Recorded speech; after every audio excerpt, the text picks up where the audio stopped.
kapan sih launching di Indonesia, dan kemudian yang kedua, pengiriman gift pack-nya kok lama sekali, sebenarnya gimana sih caranya? Oke, kita akan lihat per data tahun per 20 Maret 2020 ya, tadi juga ada pertanyaan tuh ya.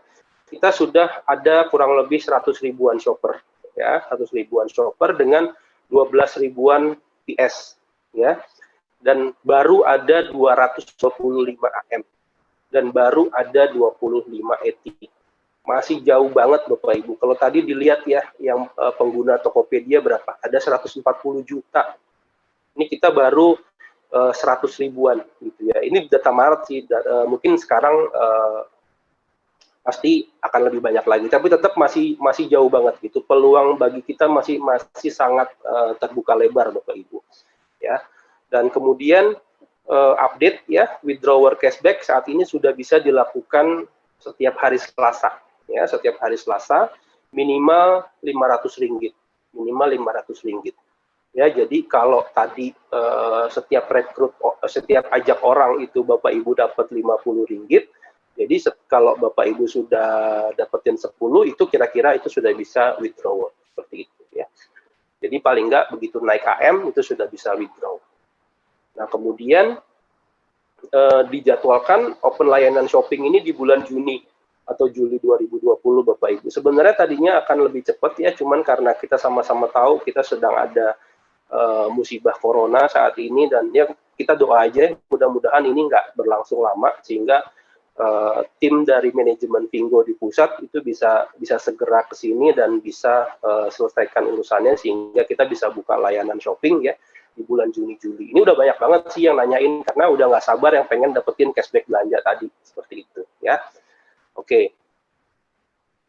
Nah, kemudian pertanyaan yang kedua, pengiriman gift pack ini kok lama sekali.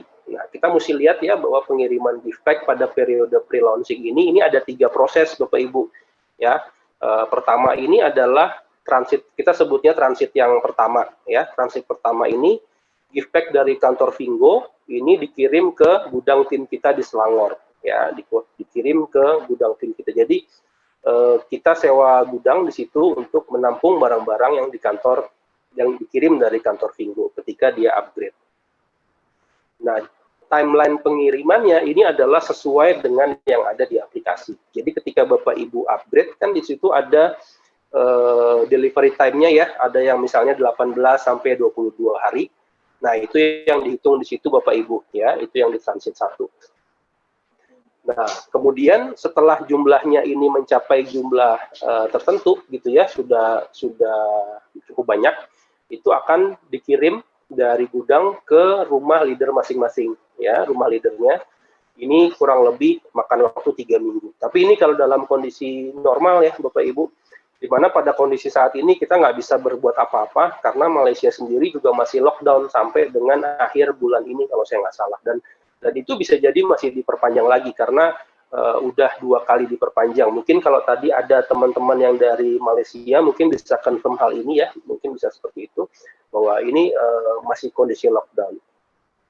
Nah, kemudian setelah sampai di rumah leader, ini baru didistribusikan ke rumah PS. Ya, jadi mohon pengertiannya, namanya juga kita ini merupakan pionir ya, kita merupakan orang-orang awal. Biasanya kalau orang-orang yang mulai duluan itu memang sistemnya belum bagus ya, sistemnya belum maksimal, masih banyak hal-hal manual yang dikerjakan. Jadi ya memang itulah namanya kita istilahnya membuka jalan ya, tapi biasanya orang-orang yang membuka jalan itu adalah orang-orang yang sukses lebih dulu Bapak Ibu, ketimbang kita menunggu nanti semuanya rapi, semuanya beres baru kita gabung. Karena saya juga sering dapat pertanyaan, udah deh saya gabungin nanti aja deh kalau udah Pingo buka di Indonesia gitu kan. Nah, jawaban saya adalah simple aja, ya silahkan aja Bapak Ibu, nggak apa-apa, tunggu nanti ketika Pingo udah launching nggak apa-apa. Cuman ya nanti posisinya pasti sudah berbeda gitu ya. Namanya kita seorang pionir, namanya kita orang yang menjadi generasi pertama, yaitu biasanya itu